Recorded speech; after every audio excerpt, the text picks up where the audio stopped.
3000 militants socialistes debout pendant de longues minutes pour remercier, pour un hommage à François Hollande. C'est l'hommage de la belle Alliance populaire. Bonjour à tous, bienvenue sur la chaîne parlementaire.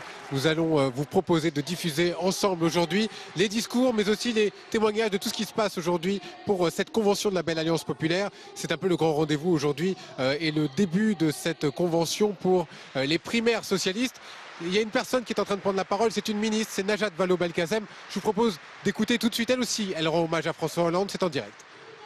Avant moi l'a dit, mais je veux vous le redire, il faut s'imaginer ce qu'il faut de force d'âme, de courage et de dignité pour avoir pris, comme l'a fait François Hollande, cette décision de ne pas se représenter quand on a le bilan que l'on a. Mes chers camarades, mes chers amis, nous n'avons pas le droit de ne pas être à la hauteur de cette décision. Être à la hauteur de cette dignité, ça signifie quoi? Ça signifie arrêter de raisonner comme nous l'avons trop souvent fait jusqu'alors, sur la base de postures et de rancœurs ressassées. Ça signifie nous préparer enfin, nous préparer à montrer notre plus beau visage aux Français, car nous avons un visage magnifique qui est celui de nos valeurs, qui sont l'essentiel de ce qui nous rassemble, loin des toutes petites querelles. Nous avons un visage magnifique qui est celui du bilan de ce quinquennat, loin des quelques différences ou distinctions que nous aurons eues ici ou là. Regardons à nouveau, prenons le temps de savoir ce qu'était ce quinquennat. Regardez sur la question éducative, quoi? Nous devrions rougir? Nous devrions rougir d'avoir créé 60 000 postes dans l'éducation après une décennie de destruction méthodique. Nous devrions, chers camarades, baisser la tête, d'avoir redonné enfin la priorité à l'école primaire, là où s'acquièrent les fondamentaux pour que, pour chaque élève, la réussite puisse être au bout du chemin. Nous devrions rougir d'avoir remis l'égalité, l'équité dans le système éducatif en donnant des moyens comme elle n'en avait jamais connu à l'éducation prioritaire. Nous devrions rougir de tout cela.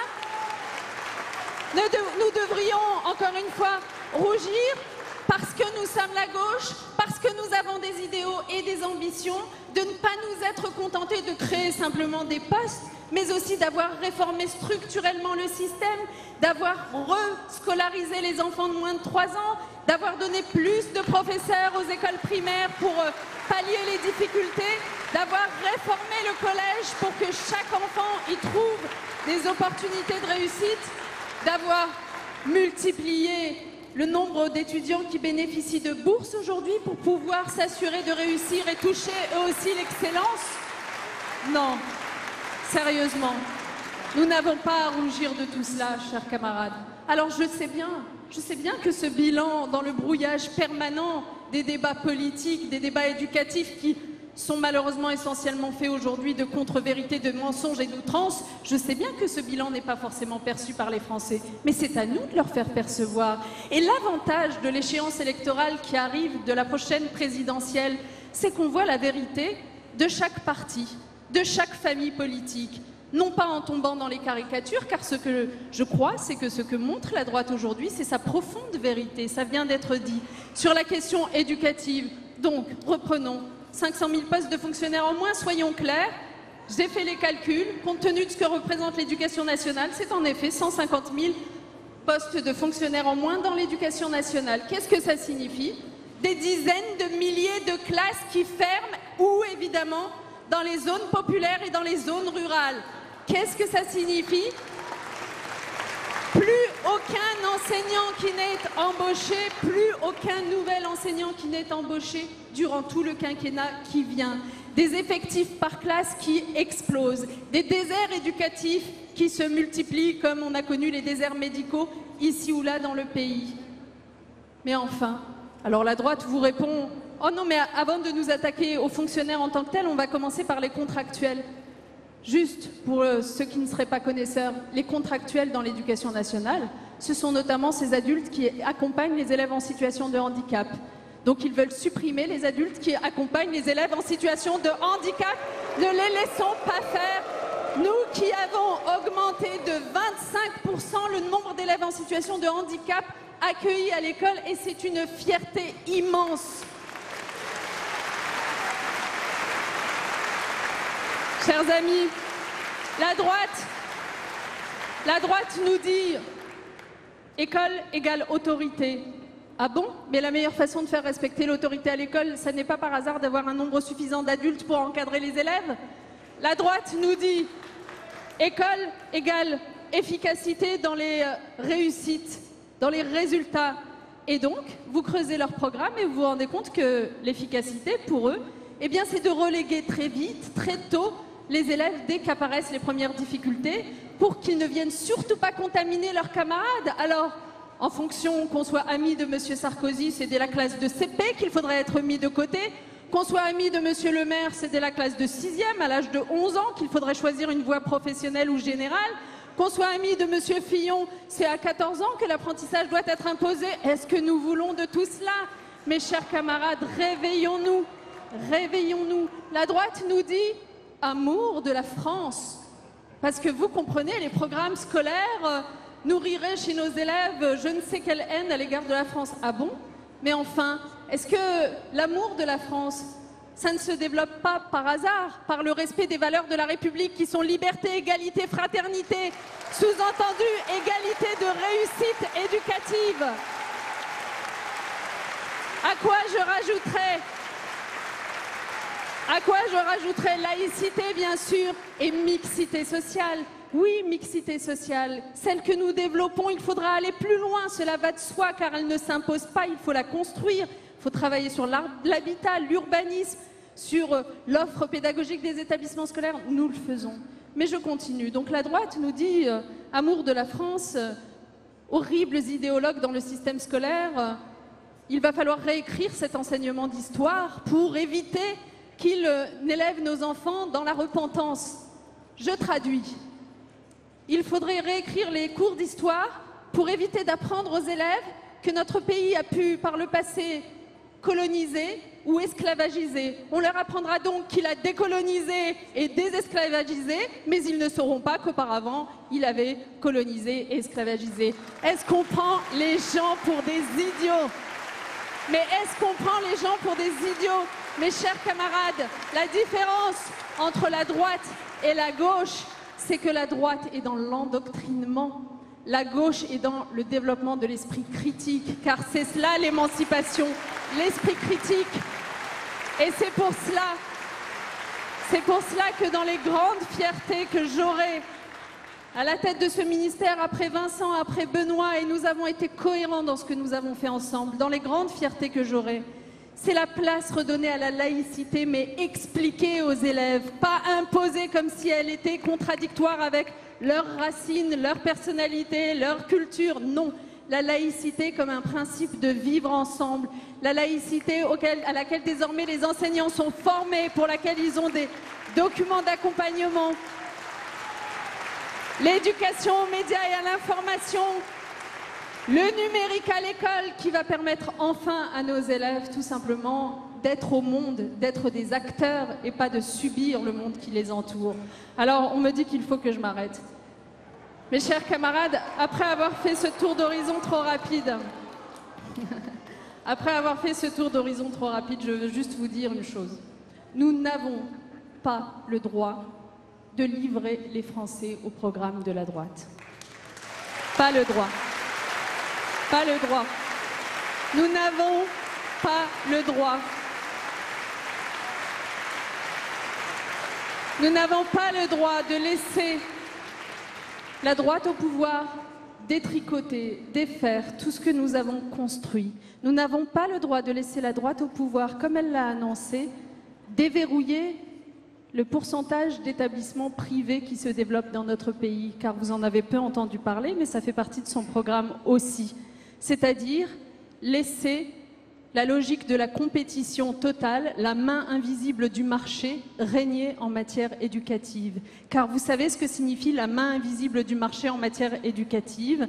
Ça veut dire des générations d'enfants qui, parce qu'ils n'ont pas les moyens, pas les codes, pas les familles, seront sacrifiés. Nous n'avons pas le droit. ça n'est pas une question de gauche ou de droite, c'est une question de projet politique. C'est une question de projet politique et il se trouve qu'aujourd'hui, la seule force politique de ce pays qui défende la liberté, l'égalité, la fraternité, c'est la gauche. Et donc c'est la raison pour laquelle je vous demande de nous unir, de nous rassembler, de présenter aux Français le plus beau des visages qui soit, c'est-à-dire le progressisme, l'envie d'aller de l'avant, de toujours améliorer le sort des Français en considérant que le progrès ne vaut que s'il est partagé par tous. Je compte sur vous. Bravo et merci Najat pour ces mots, voilà ce pour bilan. le discours de Najat Vallaud-Belkacem que vous avez pu suivre en direct. Vous suivrez d'autres discours tout à l'heure, et notamment celui du premier secrétaire du Parti Socialiste, Jean-Christophe Cambadélis. D'autres personnalités ont pris la parole. Alors je suis avec Ludovic Faux, éditorialiste politique de la chaîne parlementaire. Ludovic, on sent quand même, depuis ce début d'après-midi, qu'il y a comme une ombre qui plane au-dessus de cette convention. Oui, l'ombre de François Hollande, hein, évidemment. Didier Guillaume, le président du groupe socialiste au Sénat, nous disait tout à l'heure, hein, on est encore sous le choc. Et évidemment, le gouvernement, les socialistes sont sous le choc de l'annonce surprise de François Hollande de ne pas être candidat à sa réélection. On voit d'ailleurs dans la salle qu'il y a des places, il y a des rangs qui sont vides. Voilà. Alors un élu du Parti socialiste m'expliquait tout à l'heure qu'en fait certains quarts qui devaient venir de fédérations très pro-Hollande finalement n'étaient pas venus. Voilà, donc on voit bien effectivement que c'est un chamboulement au sein du Parti socialiste. Alors c'est vrai qu'il y a une autre ombre qui plane, c'est celle de Manuel Valls. Oui, l'ombre de Manuel Valls. On l'attendait peut-être ici aujourd'hui, hein. Ça aurait pu être sa première sortie de candidat et sa dernière sortie de Premier ministre. Alors finalement, Manuel Valls, il a décidé d'annuler sa venue ici, estimant que ce n'était ni le lieu ni le moment d'annoncer sa candidature. Le Premier ministre qui a décidé de temporiser, de se laisser encore un peu de temps. Ludovic, on va vous retrouver dans quelques minutes. Il y avait notre ministre tout à l'heure qui a tenu à prendre la parole pour rendre hommage également à François Hollande. C'est Marisol Touraine, je vous propose de l'écouter. François Hollande a fait le choix de placer le destin du pays au-delà et au-dessus de son avenir personnel. Il a fait le choix de placer le destin de la gauche au-dessus de toutes les ambitions qui pouvaient exister, et il en a fait sa seule et unique ambition. Voilà pour cet hommage rendu à François Hollande. Un autre ministre vient de nous rejoindre, Jean-Vincent Placé, bonjour. Bonjour. Vous êtes secrétaire d'État en charge de la réforme de l'État. On entend beaucoup d'hommages à François Hollande aujourd'hui. Est-ce que c'était le but de cette convention? On sait que ce n'était pas le but initial. Non, c'est le moins qu'on puisse dire, car je crois que cela a pris par surprise tout le monde. Pour ma part, j'étais avec le président de la République à Madagascar, au sommet de la francophonie, le week-end dernier, et je pensais très sincèrement qu'il serait candidat. Vous n'avez rien vu laisser transparaître? Non, toujours imperturbable. Volontaire, tout à fait engagé dans son travail de président de la République, et donc j'ai été surpris, ça a été effectivement un choc, et je viens de le dire à la tribune, je crois que l'histoire lui rendra raison sur son bilan, sur le quinquennat, sur notre bilan, celui de Manuel Valls, celui de l'ensemble du gouvernement. Et nous allons aller donc dans le cadre de la belle alliance populaire, dans la primaire, pour avoir un candidat le plus unitaire, le plus rassembleur possible. Et vous l'avez compris, en voyant la mobilisation et l'enthousiasme, nous serons prêts au moment venu. Prêt au moment venu, mais il y a un mot que vous avez dit, c'est le mot rassemblement. Est-ce que si Manuel Valls est candidat à cette primaire de la gauche, est-ce que c'est l'homme qui peut rassembler selon vous? Oui, il est le chef du gouvernement, il a été ministre de l'Intérieur, il a toujours été d'une fidélité et d'une loyauté au chef de l'État.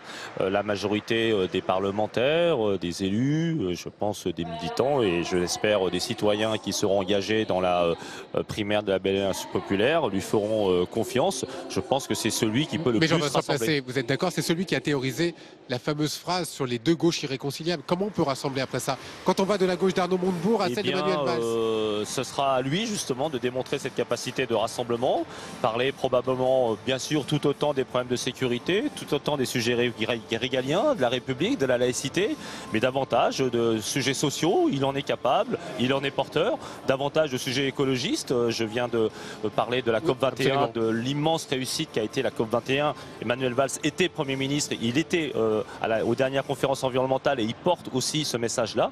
Et puis un message démocratique, d'ouverture citoyenne, participatif. Et ce sont ces éléments-là, je pense, avec la question des inégalités territoriales dont on vient de parler également, de l'éducation, de la santé. Je pense qu'il peut être celui qui porte collectivement la parole du rassemblement de celles et ceux qui soutiennent l'action du gouvernement, bien sûr, mais qui se projettent aussi dans un deuxième quinquennat pour la gauche et les écologistes. Cette primaire, est-ce que c'est le lieu pour parler du bilan et uniquement du bilan ?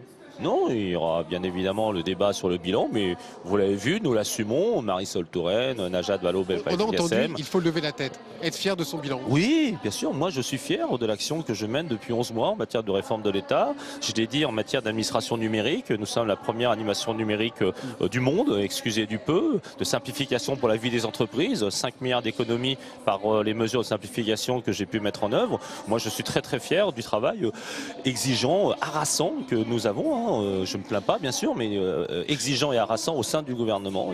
Nous en sommes collectivement très fiers, nous porterons cela, mais bien évidemment, et je réponds indirectement à la question suivante, cela ne suffira pas et il faut aller au-delà, faire des propositions, y compris pour l'Europe, institutionnelles, écologiques, sociales, démocratiques, pour le pays, pour renforcer, et le accélérer, temps presse, je me il n'y a plus beaucoup de temps. Oui. La primaire, elle arrive très vite. Oui, mais ces 6 semaines de débat vont être... Donc le projet, il est caché dans un petit coin, il attend plus que de sortir. Non, mais le débat, il doit être aussi co-construit. À l'intérêt de la discussion, justement, on va réconcilier l'ensemble des gauches et les écologistes. Et je pense que c'est important d'avoir le débat, de trouver les compromis nécessaires, de trouver les synthèses la grande nécessaires, réconciliation. et qu'il y ait, face justement, on vient de le dire aussi, face au danger de la droite, une droite peut-être la plus conservatrice, revancharde, face à l'extrême droite de notre pays, face à la situation mondiale européenne, nous avons besoin de l'unité de la gauche et des écologistes. Merci beaucoup Jean-Vincent Placé. Puisque vous parliez justement de la droite, c'est vrai que cette convention, elle a aussi un but, c'est de répondre à François Fillon notamment et à son programme. Écoutez ce que disait tout à l'heure Bruno Le Roux à ce propos. François Fillon est aujourd'hui une nostalgie et nous devons nous battre contre la nostalgie qu'il incarne aujourd'hui, qui n'a rien à voir avec le camp du progrès que vous incarnez ici dans toute votre diversité. Voilà, on tape beaucoup évidemment sur le programme de la droite ici dans la convention de la Belle Alliance Populaire. Ludovic Faux, vous m'avez rejoint. C'est vrai qu'on entend beaucoup ce programme depuis tout à l'heure. Sur l'éducation avec Najat Vallaud-Belkacem, à l'instant Jean-Vincent Placé et Bruno Le Roux tout à l'heure. C'est haro sur François Fillon. Oui, sur François Fillon, d'autant qu'il n'y a pas aujourd'hui de candidat naturel au Parti Socialiste. Il n'y a pas de candidat naturel, mais il y a un adversaire naturel. C'est devenu François Fillon, le candidat de la droite, qui est décrit comme un candidat ultra-libéral, antisocial. Il y a eu un petit clip d'ailleurs tout à l'heure au tout début de cette réunion de la Belle Alliance Populaire, où on voyait un hashtag « Prends garde » et puis ensuite un portrait assez sinistre de François Fillon qui était fait, qui était décrit évidemment comme un candidat thatchérien. Évidemment, on a entendu beaucoup de choses à propos de François Fillon, qui, vous l'avez rappelé, a été largement sifflé ici. Mais il n'y a toujours pas de programme ici à gauche. En tout cas, pour ce qui concerne la Belle Alliance Populaire, on entend beaucoup de critiques vis-à-vis de la droite. On parle du bilan, mais on n'avance pas vraiment sur le programme. Oui, très clairement, pas de programme, parce qu'on sait très bien que pour une élection présidentielle, le projet, le programme, c'est celui du candidat. Alors ça ne veut pas dire que le Parti Socialiste ne travaille pas. Il y a des cahiers de la présidentielle qui sont présentés de façon régulière par le Parti Socialiste. Mais c'est évidemment pas ça qui fera le programme du Parti Socialiste, parce que ce programme, si c'est Arnaud Montebourg ou si c'est Manuel Valls le candidat, il sera évidemment très différent, ce programme. Oui, parce que le programme a été, en tout cas le programme du Parti Socialiste, il a été présenté en fin de semaine dernière. On a vu des propositions comme le retour du service militaire, on a parlé de l'Europe, on a parlé également de l'écologie, on en parlait avec Jean-Vincent Placé. Et vous l'avez rappelé, ce programme ne sera pas celui du candidat. Donc finalement, à quoi ça sert ? Mais il faut bien que le parti continue à travailler pendant que la primaire va se dérouler. Ça fait des mois que le Parti Socialiste se préparait malgré tout à ce que François Hollande soit peut-être le candidat en 2017. Ce qui est incroyable d'ailleurs, c'est que tout à l'heure François Hollande a été applaudi comme il ne l'a sans doute jamais été depuis le début de son mandat, depuis 2012. Donc maintenant le Parti Socialiste continue à travailler en attendant le début de la primaire. Maintenant on va surtout attendre de savoir quels sont les candidats à cette primaire et puis ensuite quel sera sera le candidat désigné qui ensuite reformatera le travail et le projet du Parti socialiste à sa main. Alors Ludovic, vous restez avec moi parce qu'on entendait tout à l'heure une autre critique de la part de Marisol Touraine, également sur le programme présenté par la droite. Écoutez. Ne nous y trompons pas, chers amis, chers camarades. Il ne s'agit pas dans le programme de François Fillon de dire nous ferons la même chose en un peu moins généreux, en un peu moins solidaire, avec un peu plus d'austérité. Non, il s'agit de porter une autre vision de la France. Une vision de la France qui, en matière d'assurance sociale et de protection sociale, cela a été dit, revient à rompre radicalement avec nos valeurs. Voilà, on entendait également Marisol Touraine parler du bilan de la droite, cette fois en tout cas des programmes et des propositions de la droite. On va rentrer là dans le nerf de la guerre. Hein. Il nous reste à peu près 6 semaines avant le premier tour de cette primaire. Qu'est-ce qui peut se passer, Ludovic, là, en quelques semaines? Parce qu'on attend évidemment peut-être la décision de Manuel Valls ou d'autres. Parce qu'il peut y avoir aussi d'autres candidats qui vont se présenter. Oui, la question dans les jours qui viennent, c'est de savoir quand et comment Manuel Valls va annoncer sa candidature, mais il n'y a aucun doute évidemment sur le fait qu'il sera candidat.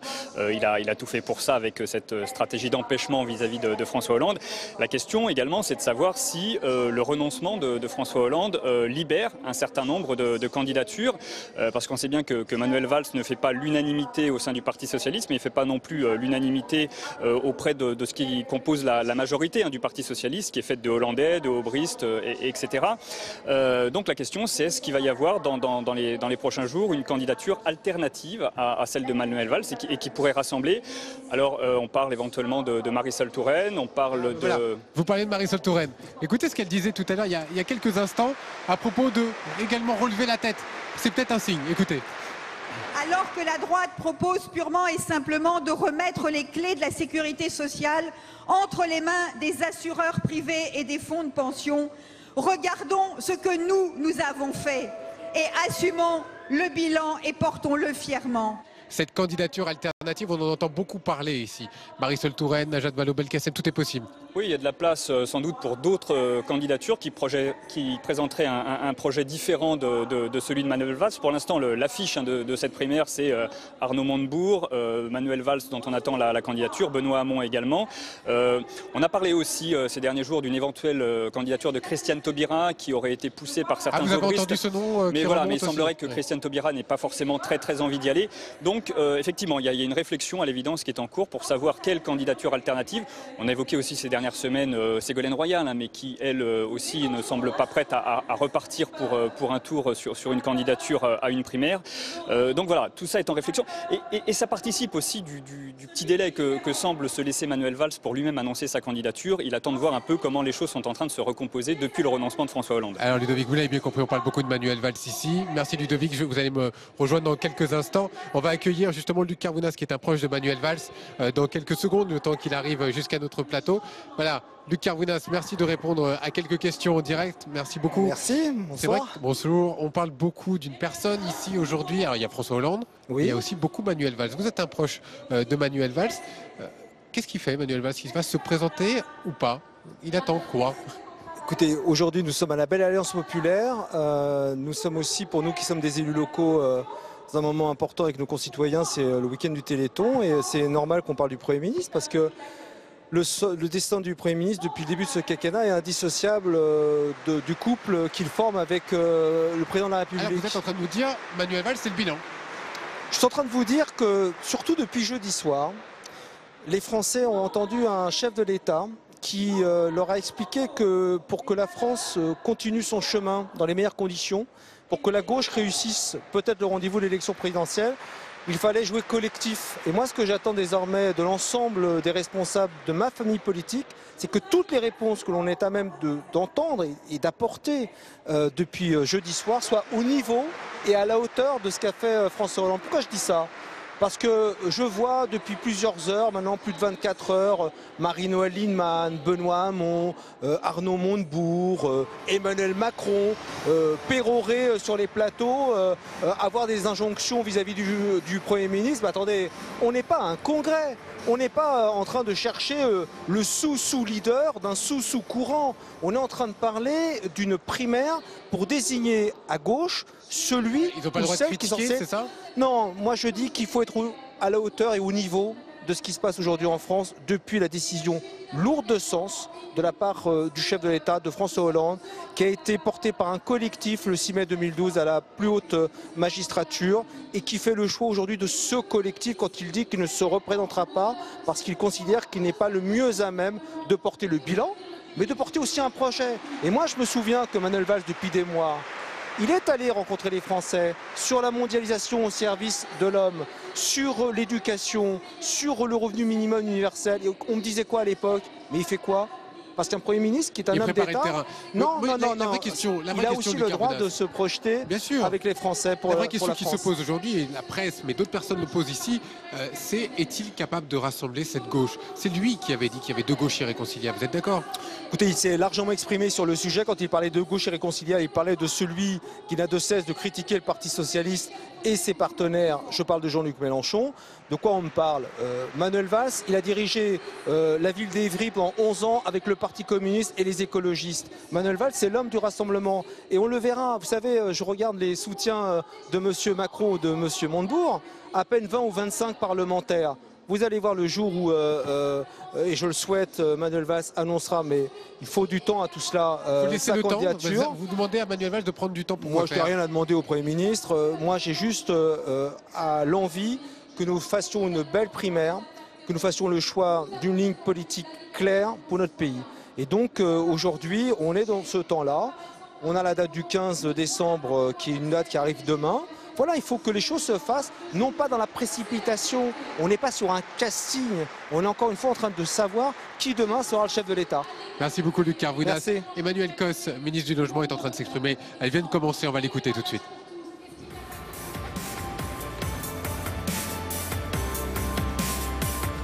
Chers amis, bonjour.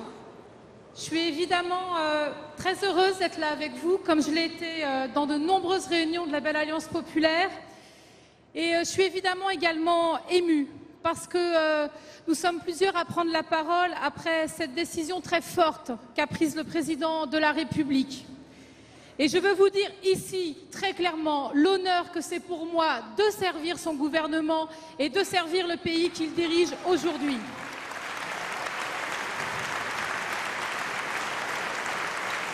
Je n'aurai de cesse de le dire qu'il a rendu la France meilleure que celle qu'il a trouvée et que je suis très fière du travail accompli depuis plusieurs années à ses côtés. Mais maintenant, c'est à nous d'être à la hauteur. C'est à nous d'être à la hauteur et de ne pas gâcher ce geste très courageux par des querelles personnelles. Il faut donc que l'on transforme son appel et que nous soyons rassemblés autour de cette gauche écologiste, progressiste, démocrate, pour montrer quel est l'avenir de notre pays et quel projet nous voulons défendre. Et si je vous le dis ici, c'est parce que j'ai la conviction qu'évidemment tout est possible et que si la bataille peut être difficile, nous pouvons l'emporter. Nous pouvons l'emporter justement en défendant la République et nos valeurs de la République. Je voudrais revenir simplement sur quelques sujets. Aujourd'hui, qui est garant des valeurs de la République? C'est bien la gauche. Sur la liberté, et nous l'avons vu à des moments où nous avons craint pour notre pays, je pense évidemment lors des attaques terroristes, nous avons défendu la liberté de nos concitoyens. Mais ça va aussi sur d'autres sujets, comme par exemple quand nous défendons le droit à l'avortement et l'accès à l'IVG, comme l'a fait Laurence Rossignol il y a encore 2 jours. C'est la liberté. Je pense ensuite à l'égalité, et évidemment je pourrais donner de nombreux exemples, mais le mariage pour tous, est-ce qu'il n'y a pas d'autre bataille aussi belle que celle-là que le mariage pour tous? L'égalité et la lutte pour que les femmes aient des salaires plus importants et au même niveau que ceux des hommes, l'ensemble de leur représentation. Et enfin, ce que nous défendons aujourd'hui avec Patrick Kanner, avec l'égalité réelle, dans le texte de loi égalité-citoyenneté, pour casser les ghettos de pauvres comme les ghettos de riches. Et si je vous en parle, et cela a été dit tout à l'heure, c'est notamment parce que chez François Fillon, il n'y a plus ces valeurs. Il n'y a plus cette volonté de défendre l'égalité. Au contraire, c'est défendre les rentes, les privilèges, la fin de l'ISF, la fin de la loi SRU, la fin de la sécurité sociale universelle. C'est ça le projet de la droite aujourd'hui. Et je veux aussi, et je profite de cette tribune pour envoyer quelques messages à d'autres qui aimeraient rejoindre d'autres candidats qui se disent aujourd'hui ni de droite ni de gauche. J'ai lu les propositions sur le logement de l'ancien ministre de l'économie. Je vais vous dire deux choses simplement. Il propose un contrat précaire, un contrat de bail précaire pour des précaires. C'est donc ça l'égalité selon Emmanuel Macron. Il propose de supprimer l'encadrement des loyers. C'est donc ça l'égalité pour Emmanuel Macron. Et moi je vais vous le dire, la bataille que nous avons menée sur le logement depuis 5 ans, qui porte ses fruits, d'une part nous allons l'amener au bout durant ce quinquennat, mais nous allons la poursuivre par bien d'autres mesures car il est inacceptable qu'encore aujourd'hui il y ait tant de personnes qui aient du mal à se loger.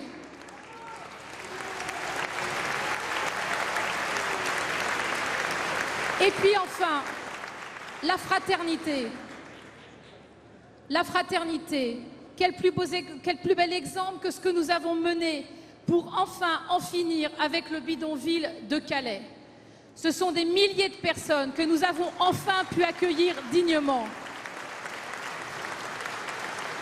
Et je ne vous cache pas qu'au-delà de la difficulté de la situation et des mesures importantes que nous avons défendues avec Bernard Cazeneuve, je ne vous cache pas le sentiment de honte que j'ai eu quand j'ai vu Laurent Wauquiez rejoindre le combat du maire d'Hénin-Beaumont contre les migrants. Quand j'ai vu Christian Estrosi faire voter dans son assemblée régionale, alors qu'il a été élu grâce à nos voix, une motion contre l'accueil des migrants. Quand j'ai vu certains élus, en effet, empêcher les cars venant de Calais d'arriver dans leur ville. Cette fronde contre la République, elle est inacceptable. Et nous, face à cela, nous avons un discours très simple. Il faut accueillir ces migrants. Ils doivent accéder à leur demande d'asile en France. Ils doivent sortir des camps insalubres. C'est ce que nous avons fait à Calais. C'est ce que nous faisons aujourd'hui à Paris. C'est ce que nous continuons à faire. Et je peux vous le dire ici, il y a bien une différence très forte entre la droite et la gauche sur ce sujet.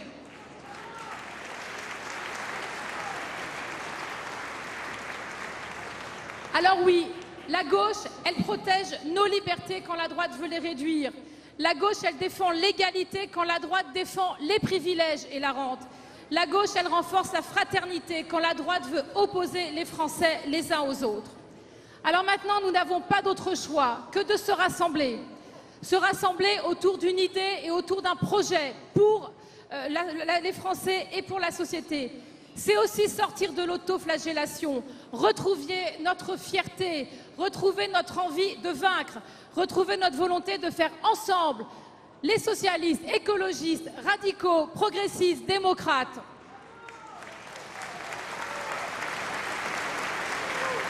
Et je le dis ici devant vous, n'ayons pas peur de nos divergences, n'ayons pas peur d'avoir des débats entre nous, mais soyons très fermes sur là où nous voulons aller, sur la volonté de faire ensemble, sur la volonté de construire un avenir pour les Français.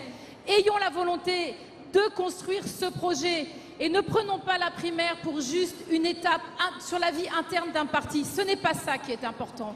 Ce qui va se jouer en janvier prochain, c'est de savoir qui pourra gouverner la France dans les 5 prochaines années. Et c'est pour cette raison que j'appelle toutes celles et ceux qui ont des sensibilités écologistes, socialistes, progressistes, démocrates, de se mobiliser avec cette volonté de désigner une personne qui pourra battre le programme conservateur de François Fillon et le programme destructeur de Marine Le Pen. Emmanuelle Casse, la ministre du Logement, qui s'est exprimée sur ces thèmes, mais aussi également sur la droite, comme d'habitude ici, à la Belle Alliance Populaire. Ludovic Faux, On a beaucoup entendu parler également du rassemblement nécessaire mais difficile. Oui, il y a 3 thèmes qui reviennent, hein, vous l'avez dit, c'est la critique de la droite, l'éloge du bilan de François Hollande et puis le rassemblement qui est répété un petit peu comme un mantra, comme un talisman. On a notamment entendu Bruno Le Roux expliquer que arithmétiquement, si le Parti Socialiste, si la gauche se rassemblait, eh ben, ça permettait de se qualifier au 2e tour de l'élection présidentielle. Sauf qu'évidemment, ce rassemblement aujourd'hui, il est loin d'être fait, il est loin d'être gagné, y compris au sein du Parti Socialiste, hein, parce qu'on le disait tout à l'heure, derrière qui, sur quel projet. Et même si le Parti Socialiste réussit sa primaire et se rassemble derrière un candidat, on ne voit pas aujourd'hui ni Jean-Luc Mélenchon ni Emmanuel Macron se rallier au futur candidat du Parti Socialiste. Alors il y a cette question du rassemblement, bien évidemment. On parle beaucoup de cette fameuse candidature de Manuel Valls, mais pas seulement. Hein, il faut rester prudent, évidemment, avec cette fameuse candidature alternative. Et on parle beaucoup du programme de la droite. Et il y a eu une phrase aujourd'hui de François Hollande qui est en déplacement à Abu Dhabi. Quand il n'y a plus de fonctionnaires, il n'y a plus d'État. Là, c'est François Hollande qui donne le rythme de la campagne. Oui, il n'y a plus d'État, il n'y a plus de France, a même dit le président de la République. Mais on voit bien que François Hollande, qui n'est plus candidat à sa réélection, eh bien, il regagne en quelque sorte, peut-être aussi en liberté de parole. Et il va pouvoir envoyer des messages, effectivement, critiquer la droite, critiquer l'extrême droite. Et donc, si le président n'est pas candidat à sa propre succession, eh bien, ce n'est pas pour autant qu'il se sent disqualifié du débat politique, bien au contraire. Et on va rediscuter tout à l'heure. On va accueillir la secrétaire d'État en charge des personnes âgées, notamment Pascale Boitard qui est avec nous. Voilà, Pascale Boitard, je vous laisse prendre le micro. Merci de répondre à nos questions et merci de venir en direct sur les antennes des chaînes parlementaires. Hommage à François Hollande, j'imagine que vous aussi vous voulez le rendre. En tout cas, oui, cette décision n'était pas facile à prendre, j'imagine, pour lui. Il l'a prise avec une grande dignité. Peu d'hommes politiques sont capables de cela. Donc il faut saluer la responsabilité aussi du chef de l'État. Alors on a parlé de François Hollande, mais j'en parlais avec Ludovic Faux à l'instant. On parle de ce rassemblement nécessaire. Est-ce que Manuel Valls, pour vous, est l'homme du rassemblement ?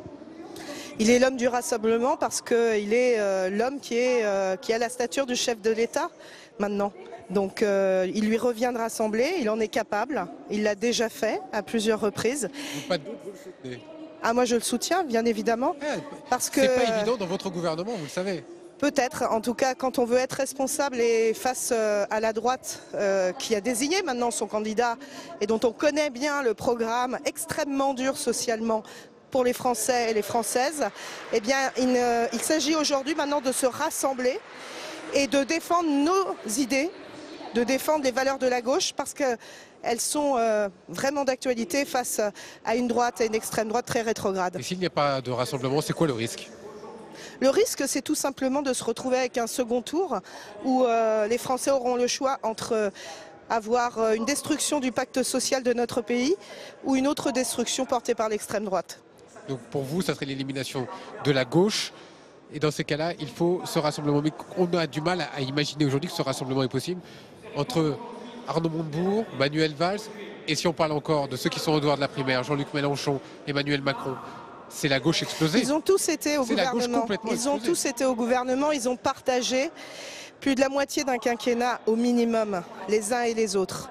Et s'ils ont été au gouvernement, c'est parce qu'on a pensé à un moment donné leur faire confiance, leur confier une partie du pays à un moment donné. Donc ce sont des hommes normalement responsables. Lorsqu'on veut être responsable, on sait que la gauche doit être rassemblée pour pouvoir gagner. Merci beaucoup Pascale Boitard d'avoir témoigné en direct sur les chaînes parlementaires. On va accueillir Pierre Jouvet maintenant qui est le secrétaire national au Parti Socialiste en charge des fédérations. Pierre Jouvet, si vous voulez bien répondre à nos questions et venir sur le plateau. C'est un peu la jeune génération qui va répondre. Merci Pascale Boitard. Moi aussi je suis jeune. Oui, exactement, Pascale Boitard. Mais là c'est très jeune. Pierre Jouvet, quand je disais jeune génération, évidemment, pas de critique envers de Pascale Boitard. Simplement, c'est vrai qu'on vous voit peut-être un peu moins dans les médias, moins que les habituels députés, sénateurs ou ministres. Donc c'est bien aussi d'avoir votre point de vue sur ce que vous avez ressenti. Vous êtes un Hollandais. Oui. Vraiment fidèle de François Hollande. Fidèle depuis longtemps, oui. Qu'est-ce que vous avez ressenti, vous, jeudi soir ? Déjà, ce que j'ai ressenti à titre personnel, c'est de l'émotion, beaucoup d'émotion. Et après, ce que j'ai ressenti très vite, c'est de la fierté. Beaucoup de fierté, beaucoup d'admiration sur le fait que François Hollande a apporté un message très digne et très clair en disant « je ne suis pas en capacité de rassembler pour ma famille politique, alors je me retire ». Et alors comment vous interprétez ça aujourd'hui? Quelles sont les solutions? Alors, question très simple. Vous soutenez Manuel Valls ou pas? Aujourd'hui, nous ne sommes pas sur un soutien individuel. François Hollande a pris une décision jeudi soir. Ça veut dire quoi, pas un soutien individuel? Pour l'instant, nous sommes en train de réfléchir, de discuter. Nous attendons que les uns et les autres puissent se positionner. Manuel Valls fait partie de ceux qui a priori vont se positionner, mais moi, j'attends les actes politiques. J'attends les actes politiques, j'attends de voir quand Manuel Valls va se positionner, s'il se positionne, sur quelle ligne politique il se positionne et quelles aussi seront les propositions qu'il va faire. Vous êtes en train de nous dire que le soutien n'est pas automatique de la part de ceux qui étaient pros de François Hollande? Mais aujourd'hui, je crois qu'il y a un soutien automatique autour de aucun candidat. Mais Manuel Valls, il est chef du gouvernement. J'ai déjà dit à plusieurs reprises qu'il était un homme d'État, qu'il avait cette capacité d'être un homme d'État. Donc nous allons voir les propositions qui seront faites et nous verrons dans les jours qui viennent. Est-ce que vous voulez, vous, alors dans ces cas-là, si on sent que vous n'êtes pas forcément enclin à avoir automatiquement vers Manuel Valls, est-ce que vous seriez pour une candidature alternative? Aujourd'hui, moi, ce que je veux, c'est qu'on écoute le message du président de la République. Mais vous n'avez pas répondu à ma question. Si, mais le président de la République appelle au rassemblement. Donc moi, je veux qu'il y ait un rassemblement des progressistes à l'intérieur de la famille socialiste pour choisir notre candidat. Nous verrons. Toujours pas compris, excusez-moi. Nous verrons en tout cas qui sera candidat à l'élection présidentielle, mais nous verrons quelle est la personne qui peut le plus rassembler les progressistes dans le parti. Donc si on vous entend bien, ce n'est pas Manuel Valls qui pourrait le plus rassembler? Ça peut être Manuel Valls, comme ça peut être d'autres candidats. Nous verrons dans les prochains jours. D'accord, Pierre Jouvet, merci beaucoup. On verra dans les prochains jours. Merci d'avoir répondu à nos questions. On va écouter Karine Berger, députée des Hautes-Alpes. Explosé. Et le problème, mes chers camarades, c'est que non seulement la France était fragilisée, mais qu'à cause de cela, elle n'avait plus voix au chapitre à la table européenne. Nous ne respections plus aucun des engagements européens que nous nous étions donnés. Et il nous a fallu 5 ans. 5 ans pour établir les comptes publics. 5 ans pour remettre la France à la place où elle doit être dans l'économie mondiale. 5 ans pour remettre la France à la place où elle doit être à la table des négociations européennes. 5 ans qui ont fait que grâce au rétablissement notamment des comptes publics, nous avons pu empêcher la sortie de la Grèce de la zone euro. Sur ces questions-là,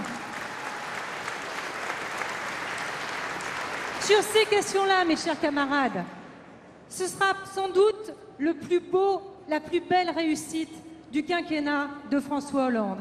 Alors pour avoir ramené la France dans l'histoire européenne en rétablissant l'économie et les finances publiques, je veux simplement dire merci, Monsieur le Président.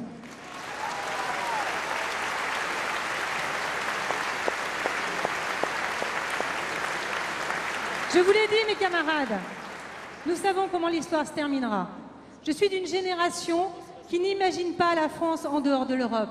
Je suis d'une génération socialiste qui n'imagine pas autre chose qu'un pays qui est ouvert à l'Europe et au reste du monde, qui ne se replie pas sur le souverainisme, sur le protectionnisme, sur le nationalisme. Eh bien, si nous laissons la droite revenir à la gestion des affaires, la première chose qu'ils feront, c'est vider les caisses sans aucun intérêt sur ce que cela signifie pour la place de la France dans le monde et dans l'Europe. Vider les caisses, comment? Oh, ça va être très simple. D'abord, 5 milliards d'euros donnés à ceux qui ont plus d'1 million de patrimoine en supprimant l'impôt sur la fortune. Mes chers camarades, je ne crois pas que cette suppression d'impôts permette de soutenir la consommation. Je pense qu'une grande partie finira dans les paradis fiscaux du monde entier si nous les laissons faire. Et puis la deuxième chose qui sera faite immédiatement, c'est l'augmentation de la TVA payée par tout le monde. Un choc ultra violent sur l'ensemble de l'économie à plus de 16 milliards d'euros. Et pourquoi? Tout ça parce que la droite et le MEDEF continuent de croire dur comme fer que c'est en baissant les charges des entreprises qu'on crée de l'emploi. Eh bien non, nous avons choisi, nous, de soulever l'investissement des entreprises, de soulever l'ensemble des forces et du progrès et de la recherche, parce que c'est comme ça que la croissance se fait, et certainement pas en tapant sur le pouvoir d'achat des ménages, tel que c'est proposé par le programme Fillon.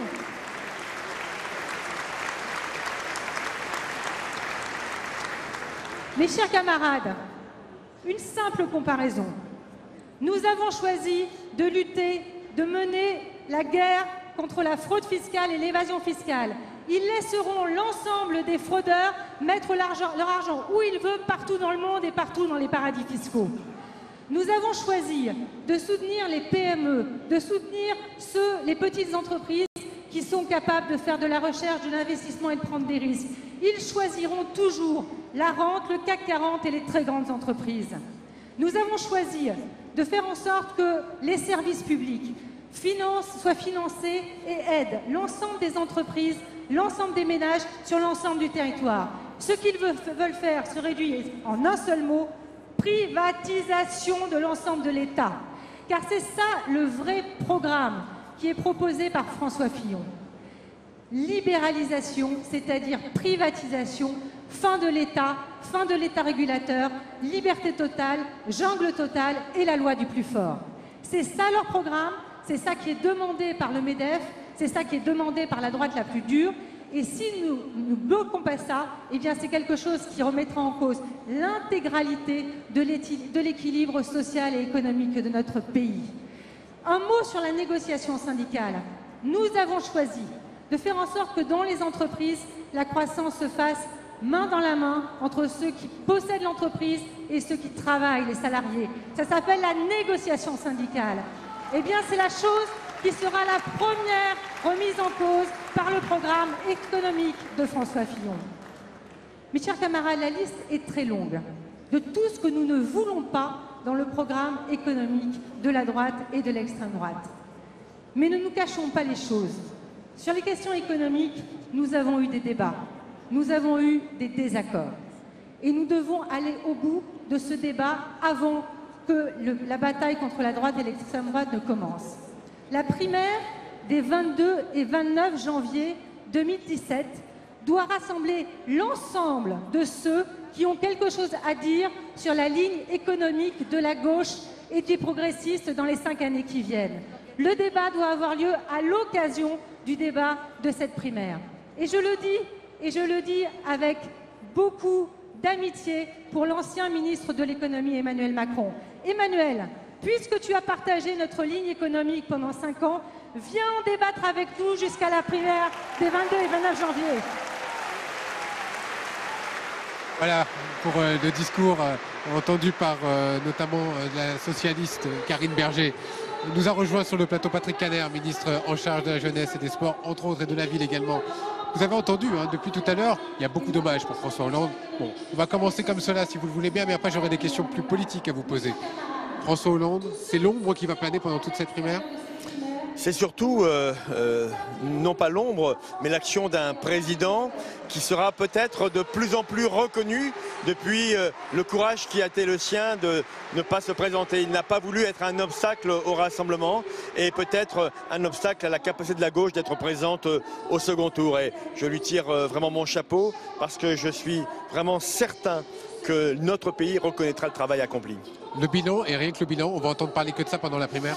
Non, puisque par définition, une primaire, c'est quel projet pour la France.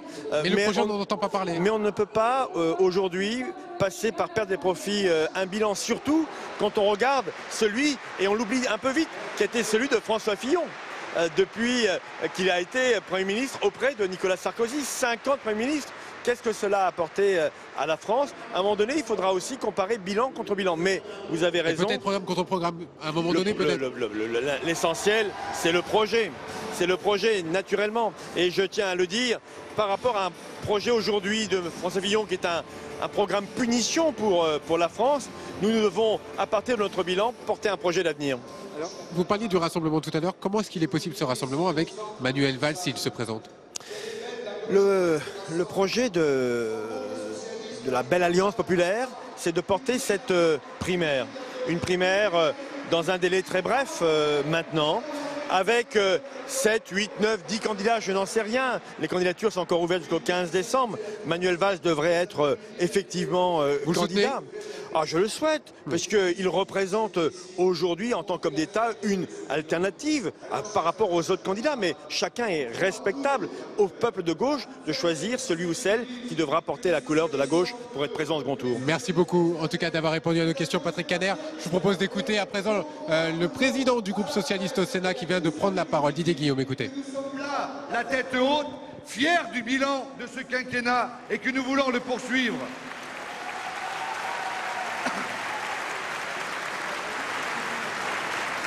Parce que jeudi soir, à 20h à la télévision, je pense que nous avons tous pris un choc.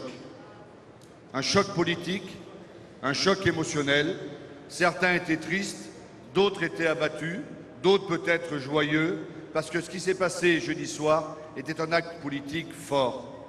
Mais mes chers camarades, nous devons, nous, être fiers du discours de François Hollande dans ce quinquennat et jeudi soir. Oui, nous devons être fiers et lui rendre hommage de tout ce qu'il a fait dans ce quinquennat. Et ce qu'il nous a dit jeudi soir, ce n'est pas « je m'en vais », ce n'est pas « je vous abandonne », ce n'est pas « faites comme vous voulez ». Il a donné 2 ou 3 messages clairs. Soyez forts, soyez unis, soyez rassemblés, portez le bilan, portez le message de la gauche et faites attention à la droite réactionnaire qui arrive, qui veut changer notre modèle. C'est cela l'enjeu que nous avons à faire dans les semaines et dans les 2 mois qui viennent. Alors oui, cette primaire des 22 et 27 janvier est très importante. Elle est très importante parce qu'il faut montrer à la France entière, aux citoyens, aux hommes et aux femmes de gauche, qu'ils peuvent venir choisir le candidat qui peut porter l'espoir.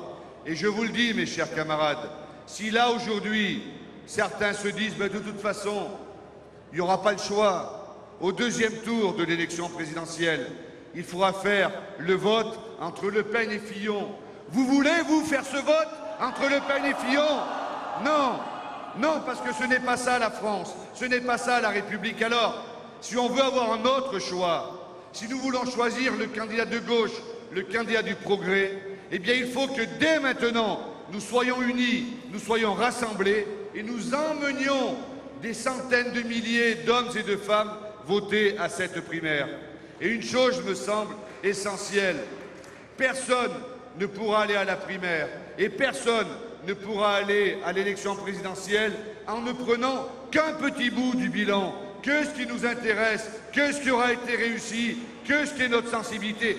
Non, le bilan de ce quinquennat, il ne se découpe pas. Ce bilan, il a une cohérence. Cette cohérence, nous devrons la porter tous ensemble.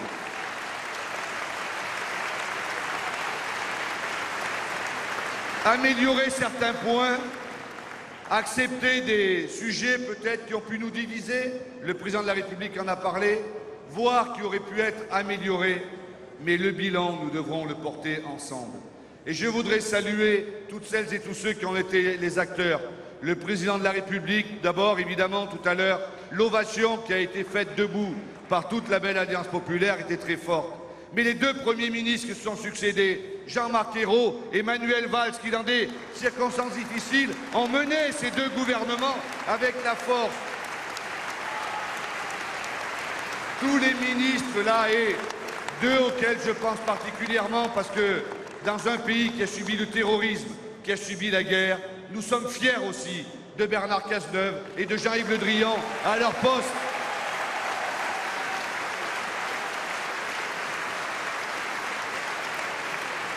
Alors mon cher Jean-Christophe, toi qui as la passion du socialisme, toi qui veux réhabiliter la politique, oui, nous devons te suivre pour réhabiliter la politique. On gagnera certes en critiquant la droite, mais on gagnera l'élection si nous portons un message fort, si nous portons un projet dynamique, cohérent. Oui, Jean-Christophe, toi à notre tête, et avec nous, nous sommes les héritiers de Jaurès, de Blum, de Mitterrand, de Jospin et de Hollande. Et cette histoire, cette filiation, nous ne pouvons pas l'abandonner, nous ne pouvons pas la laisser à volo, nous devons la porter haut. Il faut que la flamme du socialisme, la flamme de la gauche, flotte comme ces drapeaux qui sont là. Il faut que la République laïque, démocratique, sociale, oui, la laïcité, chers camarades, ça doit être notre phare, le sémaphore dans le brouillard, parce qu'il y a une chance, une possibilité, que nous soyons au 2e tour, que la gauche l'emporte, c'est de réussir la primaire. Alors, chers amis de la belle Alliance populaire, la gauche n'est jamais aussi belle que lorsqu'elle se rassemble, que lorsqu'elle débat, mais lorsqu'elle fait des choix clairs. Au mois de janvier prochain, faisons le choix de la gauche, faisons le choix de la République, et ensemble, disons-nous, il n'y a pas de fatalité, la gauche sera au 2e tour et peut gagner l'élection présidentielle.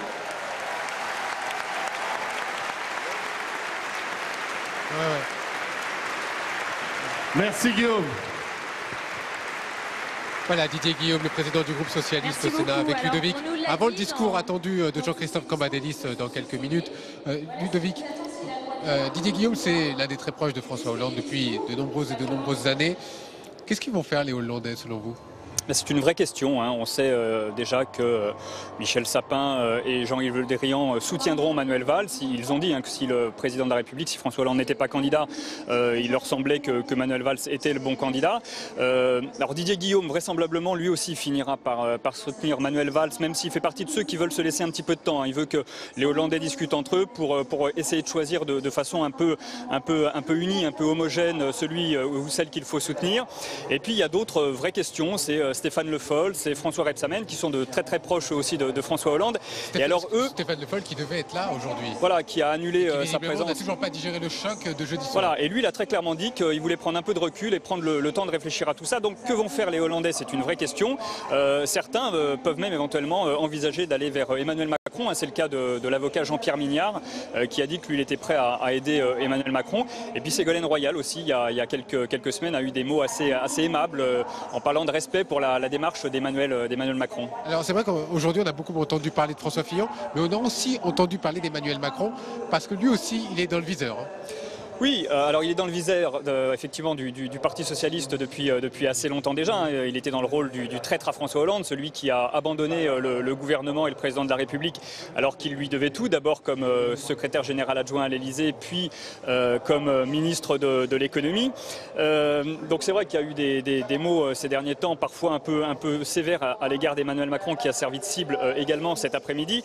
Mais les choses ont un petit peu évolué parce qu'il y a maintenant un certain nombre de socialistes qui reprochent aussi d'une certaine façon un crime de lèse-majesté ou de lèse-président à Manuel Valls, qui a finalement poussé un peu François Hollande. Finalement, si c'était Brutus, ce serait lui. Donc, et voilà, et Brutus finalement c'est celui qui a donné le dernier coup de poignard. Alors est-ce que finalement on ne va pas considérer de la part de certains socialistes que celui qui a donné le dernier coup de poignard tout en arguant, tout en disant qu'il serait loyal jusqu'au bout, est-ce que finalement c'est pas Manuel Valls qui va apparaître un peu dans ce rôle de Brutus et finalement ça permettrait à Emmanuel Macron peut-être d'attirer un certain nombre de soutien jusque-là de François Hollande, puisque lui explique comment il a eu la franchise de démissionner et d'expliquer qu'il avait un désaccord politique avec le président et que c'est sur la base de ces désaccords qu'il partait finalement. Alors on s'est pris à François Fillon, à Emmanuel Macron, on a peu entendu notamment sur la gauche de la gauche, sur Jean-Luc Mélenchon, il faut préserver le possible rassemblement.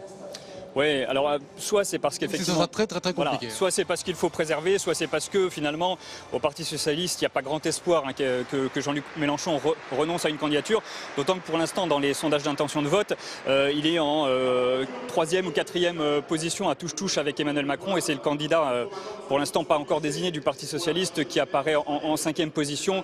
Donc on sent bien que Jean-Luc Mélenchon, il y a peu de monde au Parti Socialiste qui pense vraiment pouvoir le ramener dans une candidature commune.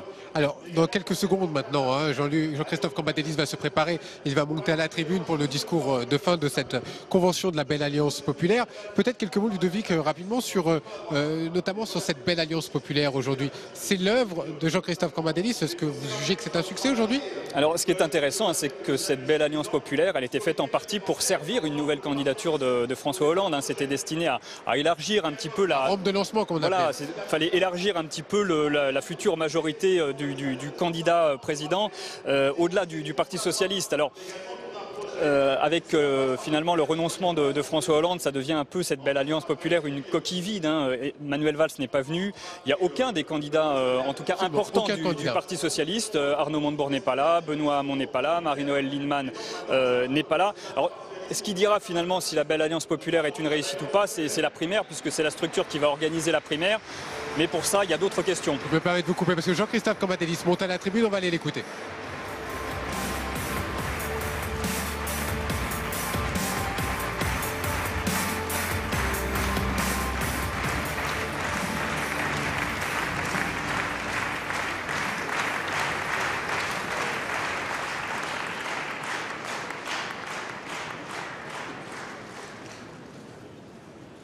Respect. Respect pour cette déclaration que nous avons entendu du président de la République annonçant, après une analyse de la situation française et internationale, respect pour une décision tout autant morale que politique, respect pour avoir fait en sorte que son destin personnel ne se retrouve pas bousculé par une situation incertaine.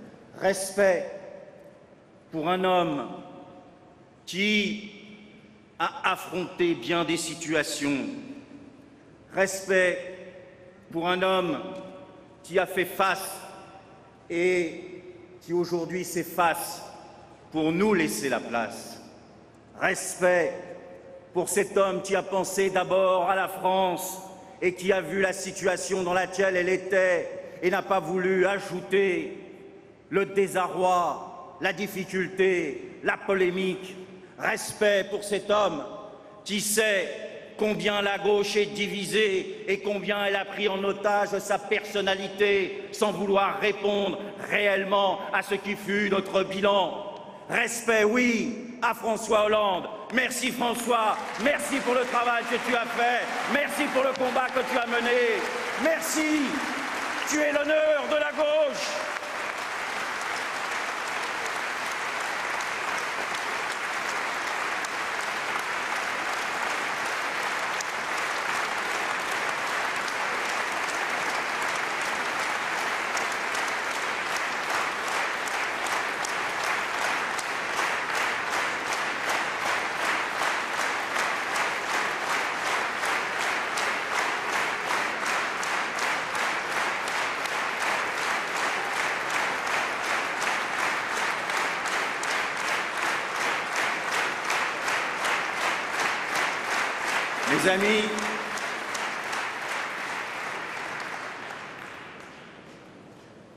Mes amis, mes chers camarades,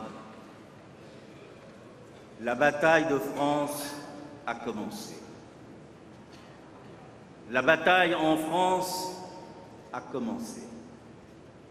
La bataille pour la France a commencé. La bataille électorale a une apparence, celle de François Fillon et sa révolution conservatrice.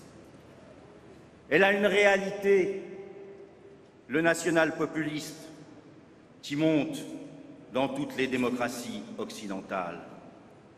La droite avait le choix des armes. L'Union nationale, préconisée par Alain Juppé, nous l'aurions combattu, mais ce n'est pas le choix qui a été fait. Elle a choisi d'élire un homme, ou plutôt une politique. Elle a choisi d'être contre notre modèle social et tout contre le Front National. Elle a choisi un candidat qui pourrait se caractériser par bien des manières, mais il se résume tout entier dans ce mot, un tantinet désuet, bourgeois, sans le charme discret de la bourgeoisie. La droite des gens aisés qui en ont ras-le-bol de la solidarité, la droite de ces gens aisés a choisi un homme à leur image. Un homme qui a beaucoup navigué en politique, qui a choisi de nombreux mentors, mais qui aujourd'hui s'avance sur le devant de la scène, avec un projet dont nous avons décliné tout au long de la journée les éléments violents, régressifs, agressifs, avec un projet de casse sociale, de régression morale. François Fillon, ce qui le caractérise, ce n'est pas sa personnalité, c'est son programme. François Fillon est un homme sous influence De Castries pour l'économie, Poutine pour la politique étrangère, sens commun pour les problèmes de société. Il est le résumé de ces trois soutiens et il est aujourd'hui en capacité de se retrouver au deuxième tour de l'élection présidentielle. Mais nous savons tous, nous, que ce programme, cette orientation, cette personnalité versatile n'est pas capable de faire face à la montée des nationaux populistes. Oui, mes chers amis, mes chers camarades, la vague vient. Elle est là, elle est présente, elle anime l'ensemble du monde occidental avec des accents que parfois nous retrouvons, mais d'autres qui nous font peur. Le mot d'ordre est assez simple. C'était mieux avant. Le mot d'ordre est assez dur. L'ennemi, c'est le progrès. Le mot d'ordre se fait plus incisif. L'ennemi, c'est les autres. Mais ce national-populisme, plus ou moins xénophobe, a des couleurs en France, nous le savons bien. Mais il est l'expression d'un processus qui est au-delà de la France. Il suffit de voir ce qui s'est passé en Grande-Bretagne il y a de cela quelques mois. Ce n'était pas le débat simplement sur la présence ou pas de la Grande-Bretagne dans l'Europe, ce qu'il y avait derrière dans les discours de ceux qui ont conduit la Grande-Bretagne à ce funeste destin. Il y avait la question de l'immigration, la question nationaliste, la question nationale, la question de l'identité. C'est cette question-là qui touche l'ensemble des démocraties occidentales. Et aux États-Unis, nous avons vu Donald Trump mener une campagne qui nous, progressistes d'Europe, nous a choqués. Nous n'avons pas compris que ce dernier, par la violence de ses propos, par ses formules assassines, parlait à l'Amérique qui veut revenir aux années 50, qui veut se retrouver d'une façon isolée, qui refuse la modernité, qui refuse le monde. Mais dites-vous bien que ce discours-là, celui qui veut s'enfermer dans des frontières, ce discours qui veut attaquer les autres, ce discours qui veut faire régresser les sociétés, ce discours-là a le vent en poupe en ce moment dans l'ensemble du monde occidental et dans l'Europe. Faut-il vous tourner vers l'Allemagne, où Madame Merkel, qui est encensée par la presse, qui n'est jamais attaquée, dont on loue le bilan, Madame Merkel, qui est une personnalité dont on souligne le charisme. Madame Merkel, aujourd'hui, consciente de ce qui s'est passé dans les élections régionales, a placé sa candidature à l'élection de chancelière sous le signe du combat contre le national-populisme, peu après que le président Barack Obama ait fait le même constat. Notre génération, au sens politique du terme, notre génération est confrontée à cette situation. Il ne s'agit pas simplement de mots et de formules. Il ne s'agit pas simplement d'un propos de congrès. Il s'agit d'une réalité. Peut-être que ce soir, nous allons la vivre en Autriche, où pour la première fois, un homme d'extrême droite pourrait présider un grand pays en Europe.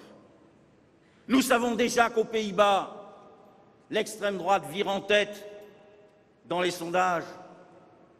Et nous savons enfin qu'en France campe sur les frontières de la République, une armée de 30% qui regarde le paysage politique français se décomposer lentement, qui regarde les représentations politiques se défaire, se combattre. Cette armée, c'est celle du nationalisme, c'est celle du Front National. Ne faisons pas comme si cela n'existait pas, parce qu'il y a eu une primaire ici et qu'il y en aura une autre là-bas. C'est une réalité concrète qui pèse sur la situation politique française et qui fait que les uns et les autres se déterminent par rapport à cela. Le Front National est aujourd'hui dans une situation positive par rapport à ses destins. Mes amis,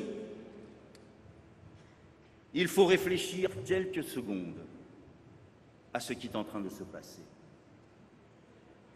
Le roman médiatique qui fut celui de 18 mois s'achève.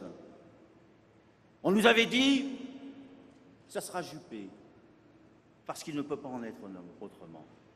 Parce que la gauche est divisée, ce qui est vrai, et parce que la droite ne peut pas accepter Nicolas Sarkozy. Comme je l'ai dit tout à l'heure, il y avait un projet derrière les positions d'Alain Juppé, celui d'Union nationale. Ce projet s'achève. Aujourd'hui, c'est la confrontation nationale que nous propose François Fillon. Mais ça a des conséquences. Si François Fillon peut endiguer par sa pression et sa position ultra-droitière au premier tour la montée du Front National, posez-vous la question du deuxième tour de l'élection présidentielle. Si nous sommes qualifiés pour le deuxième tour de l'élection présidentielle et si la droite était éliminée, vu la radicalité de ses propos, vu la manière dont il est en train de radicaliser la droite, pensez-vous qu'il sera capable et en situation de faire voter pour la gauche? Et si nous étions éliminés du deuxième tour de l'élection présidentielle, évidemment, les meilleurs d'entre nous feraient leur devoir. Mais comment croire que le peuple de gauche se mobiliserait face à un programme qui est tout entièrement dirigé contre lui? Nous sommes dans une toute nouvelle situation. Et si nous ne voulons pas que ce deuxième tour se passe de cette façon, avec un Front National aux portes du pouvoir, et ce n'est pas du buzz, c'est de la politique.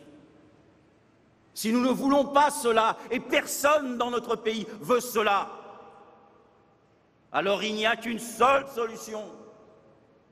Il faut mettre la gauche au deuxième tour de l'élection présidentielle. Il n'y a pas d'autre solution si nous voulons battre le Front National.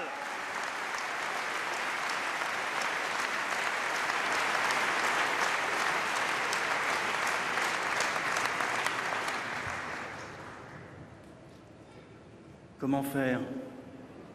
Comment unir cette gauche qui est désunie, qui n'a comme seul objectif ou comme seule passion de devancer l'autre, comme si c'était un projet politique?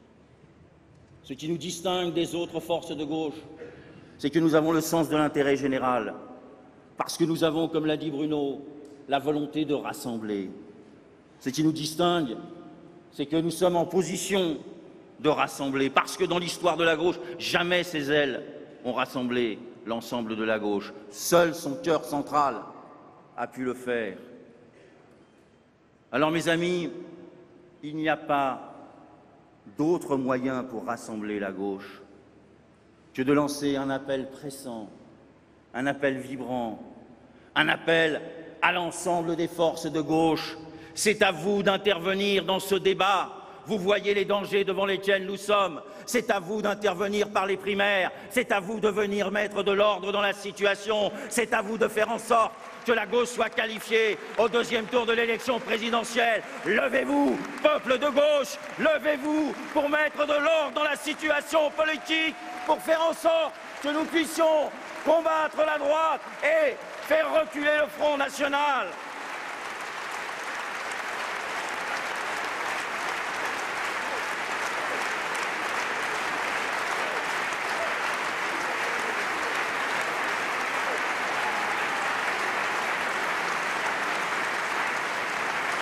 Chers amis, oui, la primaire, c'est le moyen d'imposer l'unité, de faire en sorte que des familles séparées se retrouvent. Et encore une fois, à mon tour, je lance un appel à ceux qui aujourd'hui n'ont pas compris que la modernité, c'est que le peuple tranche et non pas de trancher à la place du peuple. C'est le peuple qui doit désigner son candidat et non pas le candidat qui doit désigner son peuple. Je lance un appel à Emmanuel Macron, à Jean-Luc Mélenchon. Rejoignez la primaire de la gauche. Faites en sorte que l'unité se réalise.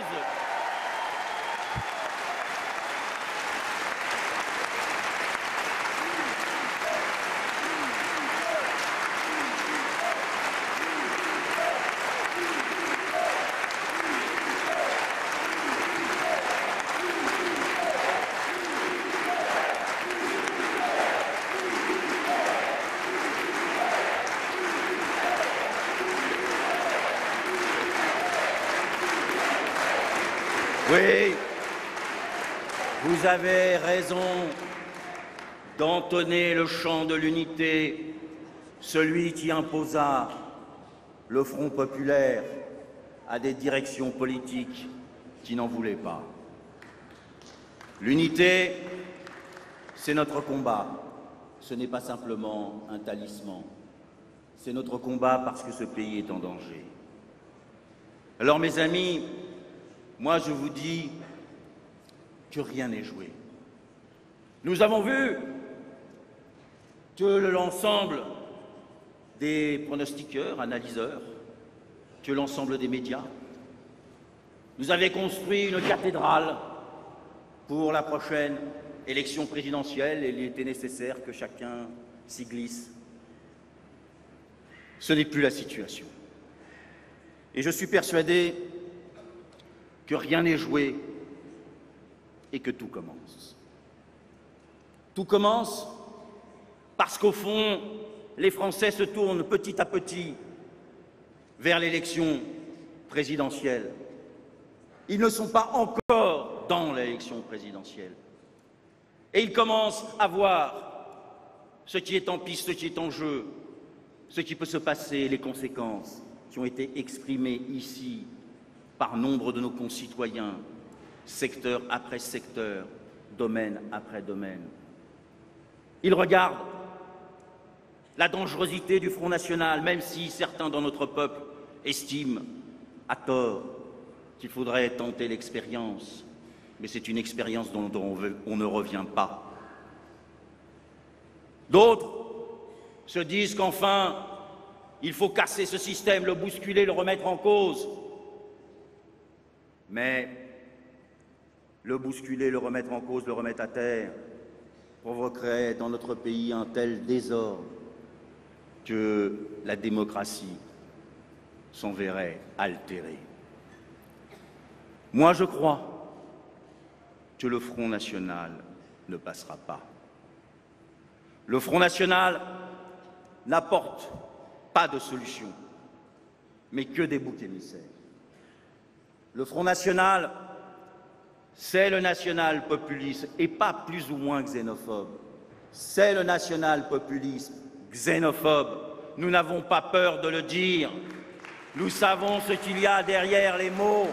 Nous savons ce qu'il y a derrière les thèses. Nous savons ce qu'il y a derrière Marine Le Pen. Et rien n'est joué vis-à-vis de François Fillon. Rien n'est joué. Ça ne se passera pas comme ça. Rien n'est joué. Le projet de Fillon ne passera pas. La casse de notre modèle social, ça ne passera pas. L'attaque en règle de la fonction publique, ça ne passera pas. L'amputation de notre système de santé, ça ne passera pas. La stigmatisation de nos concitoyens musulmans, ça ne passera pas. La fin du mariage pour tous, ça ne passera pas. Le sacrifice de l'écologie, ça ne passera pas.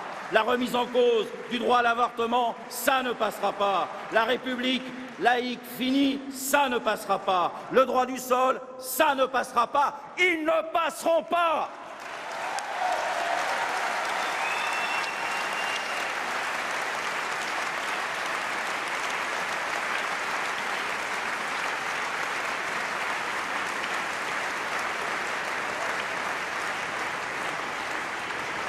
Il y a un autre chemin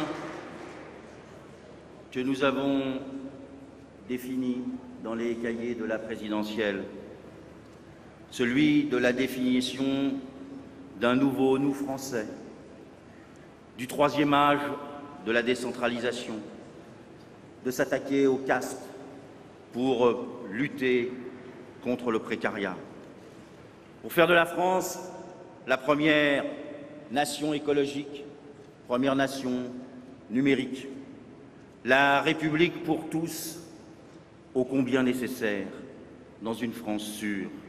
Et puis, parce que c'est un combat nécessaire dans le monde tel qu'il est aujourd'hui, la définition, la construction, ce que fit le président de la République patiemment, la construction d'un souverainisme européen pour être dans la mondialisation, dans une situation de protéger nos concitoyens et pour être aussi en capacité de peser sur l'ensemble des événements du monde. Car nous savons tous, nous socialistes, qu'on ne peut pas peser sur les événements du monde lorsqu'on est tout seul et isolé, lorsqu'on est enfermé dans nos propres frontières. Pour peser sur le monde, il faut s'allier avec d'autres, il faut partager des valeurs, il faut être capable d'être une force considérable dans un monde éclaté et sans repères. C'est l'Europe, l'Europe que nous voulons, l'Europe nécessaire, l'Europe que personne ne veut défendre, à part la gauche. Cette Europe-là, il faut la défendre de toutes nos forces. C'est la seule solution à la France, pour la France d'être elle-même.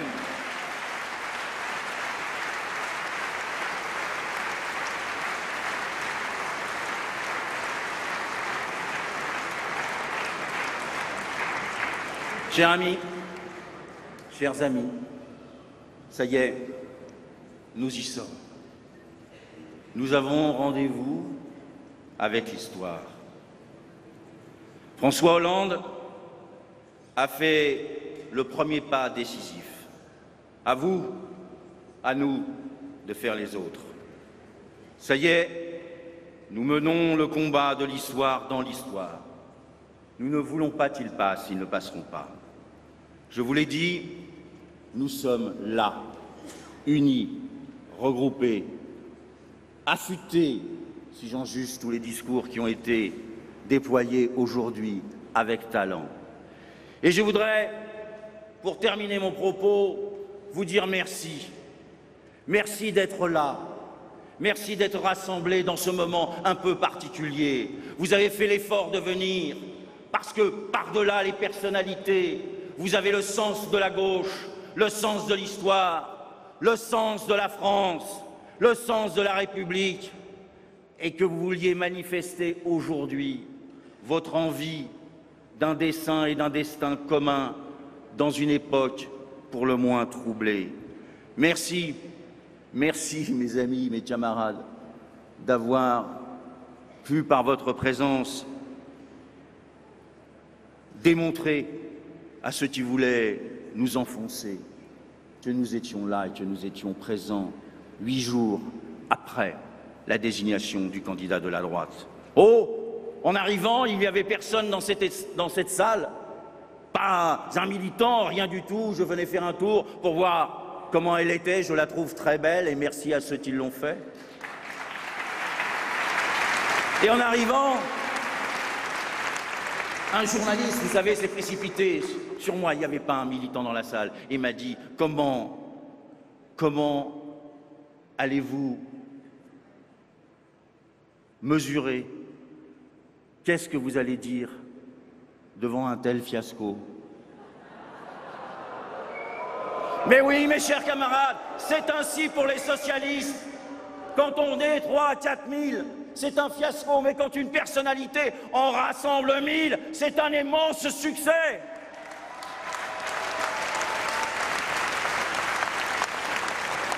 C'est ainsi lorsque les socialistes réforment la France,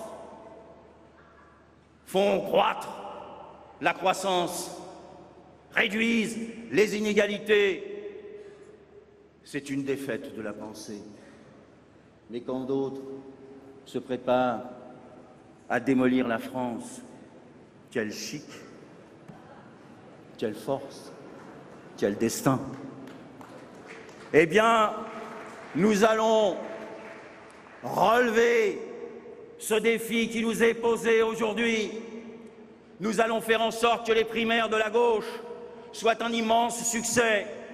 Et puis nous allons, droit devant nous, affronter à la fois la révolution conservatrice et la révolution nationale et opposer à ces deux destins celui du peuple français, c'est-à-dire celui du progressisme et de son nouveau progressisme. Voilà, mes chers amis, mes chers camarades, ensemble, nous allons nous battre, ensemble, nous allons nous rassembler, ensemble, nous allons lutter, ensemble, nous allons gagner. Vive la France, vive la République et vive la Belle Alliance populaire!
Voilà, c'était la convention de la Belle Alliance populaire, clôturée par cette Marseillaise et par le discours de Jean-Christophe Cambadélis.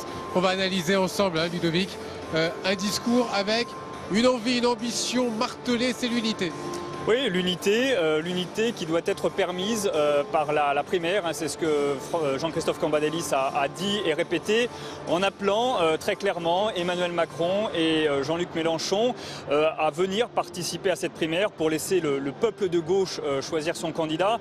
C'est le peuple qui choisit son candidat, pas le candidat qui choisit son peuple, a expliqué Jean-Christophe Cambadélis, même si on sent bien que c'est un peu de la méthode Coué parce que tout le monde sait bien au Parti socialiste aujourd'hui qu'il y a très peu de chances de ramener Jean-Luc Mélenchon et Emmanuel Macron vers cette primaire, d'autant que pour l'instant, les sondages d'intention de vote les donnent devant le futur candidat du Parti socialiste. Oui, c'est un appel à l'unité, mais c'est presque un vœu pieux. On a bien compris également les appels à Jean-Luc Mélenchon qui risquent de laisser évidemment lettre morte. Autre point également, c'est sur François Hollande. Parce que là, il y a des choses quand même qu'il faut analyser dans le discours de Jean-Christophe Cambadélis. Oui, alors il y a toute une partie au début où Jean-Christophe Cambadélis rend hommage à François Hollande. Il répète plusieurs fois le mot respect.